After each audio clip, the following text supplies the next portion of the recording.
సదాశివసమారంభాం వ్యాసశంకరమధ్యమాం అస్మదాచార్యపర్యంతాం వందే గురుపరంపరాం.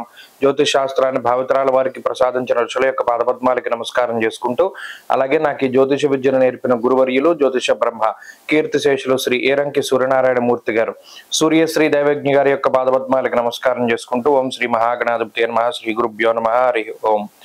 వీక్షకులందరికీ నమస్కారం. ఏప్రిల్ నెల 27వ తారీఖు లగాయతు మే నెల 3వ తారీఖు వరకు ఉండేటువంటి గ్రహగతుల ఆధారంగా ద్వాదశ రాశుల వారికి ఈ వారం ఏ విధమైనటువంటి శుభాశుభ ఫలితాలు కలగబోతూ ఉన్నాయో ఈ కార్యక్రమం ద్వారా తెలుసుకుందాం. అందులో భాగంగా ఈ వారం ఉండేటువంటి గ్రహగతుల్ని గమనిద్దాం. ఈ వారంలో మేషరాశి యందు రవిగ్రహం యొక్క సంచారము, వృషభ రాశి యందు గురుని యొక్క సంచారము, కర్కాటక రాశి యందు కుజుని యొక్క సంచారము, కన్యారాశి యందు కేతు యొక్క సంచారము, మీనరాశి యందు శనేశ్వరుడు, రాహువు, శుక్ర, బుధ గ్రహాల తాలూకు సంచారము ఈ వారంలో కనబడుతూ ఉన్నది. అలాగే ఈ వారంలో చంద్రుడు మేషం లగాయితూ కర్కాటకం వరకు సంచారం చేయబోతూ ఉన్నారు. ఇటువంటి పరిస్థితుల్లో ద్వాదశ రాశుల వారికి ఏ విధమైనటువంటి ఫలితాలు కలగబోతున్నా తెలుసుకుందాం.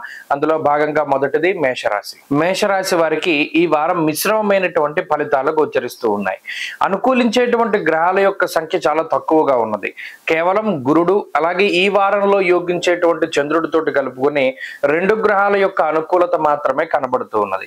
జన్మ రవి వ్యయస్థాన స్థిత 4 గ్రహాల యొక్క స్థితిగతులు కొంత వ్యతిరేకంగా ఉన్నాయి.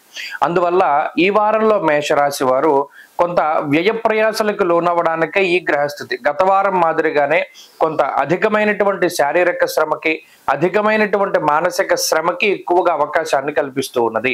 దేహార్తిచిత్త సంతాప, ప్రత్యేకించి జన్మ రాశి స్థిత రవిగ్రహము కాలాన్ని అతిక్రమించి భోజనం చేసేటువంటి విధంగాను, అలాగే కొంత ఎండ వేడి వల్ల శారీరకమైనటువంటి ఇబ్బంది పడేటువంటి స్థితిగతులకి కూడా కారణం. సన్ స్ట్రోక్ అంటారు. అంటే రవి వ్యతిరేకంగా ఉన్నప్పుడు ఈ అధిక వేడిమ వల్ల వచ్చేటువంటి ఉడుకు జ్వరాలు కానీ, లేదా వడదెబ్బ కానీ, డిహైడ్రేషన్ కానీ, ఇటువంటి సమస్యలు, స్కిన్ ప్రాబ్లమ్స్ ఎక్కువగా మేషరాశి వారికి రావడానికి అవకాశం ఉంటుంది. దానిలో భాగంగానే కొంత నీరసము, నిస్సత్వ, అలసట అనేటువంటివి కూడా ఈ రాశి వాళ్ళకి కొంత ఎక్కువగా ఉంటాయి. అలాగే ఈ వారంలో కొంత వ్యయ ప్రయాసాలకు లోనై ప్రయాణాలు చేయడానికి కూడా అవకాశం ఉంటుంది. ఖర్చులు అధికంగా ఉండబోతూ ఉన్నాయి. ప్రత్యేకించి ఉద్యోగపరమైనటువంటి ఒత్తిడి కూడా కొంత అధికంగా ఉంటుంది. కొన్ని ఛాలెంజెస్ అనేటువంటివి ఉంటాయి. ఎప్పటికప్పుడు కొన్ని ప్రణాళికలు వేసుకుని ముందుకు వెళ్ళవలసినటువంటి పరిస్థితులు ఉంటాయి. కుటుంబం యొక్క సపోర్ట్ ఉంటుంది. కుటుంబ సభ్యులు కానీ, జీవిత భాగస్వామి కానీ మీకు అనుకూలంగా ఉంటారు. మీరు సేద తీరేటువంటి విధంగా వారి యొక్క మాటలు కానీ, చర్యలు కానీ, ప్రవర్తన కానీ ఉంటూ ఉంటుంది. అలాగే ఈ వారంలో ఆర్థిక పరిస్థితులు సాధారణంగా గోచరిస్తూ ఉన్నాయి.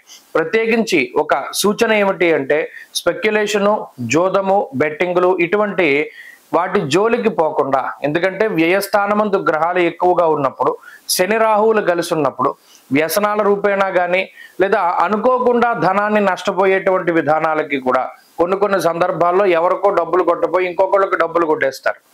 ఈ ఆన్లైన్లో డబ్బులు పంపించడం దగ్గర నుండి చాలా జాగ్రత్తగా ముందుకు వెళుతూ ఉండాలి.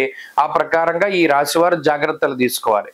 మేషరాశి వారు ఈ వారం మరింత అనుకూలమైనటువంటి ఫలితాలని సాధించడానికై వ్యయస్థాన స్థిత శనేశ్వర, రాహుగ్రహ దోషాల నిమిత్తం పరమేశ్వరుని యొక్క ఆరాధన, ప్రతినిత్యము కూడా రుద్రకవచాన్ని పారాయణ చేస్తూ ఉండడం చెప్పదగినటువంటి సూచన.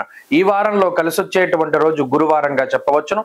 అదృష్ట సంఖ్య 2, అదృష్ట వర్ణము పసుపు. తదుపరి వృషభ రాశి.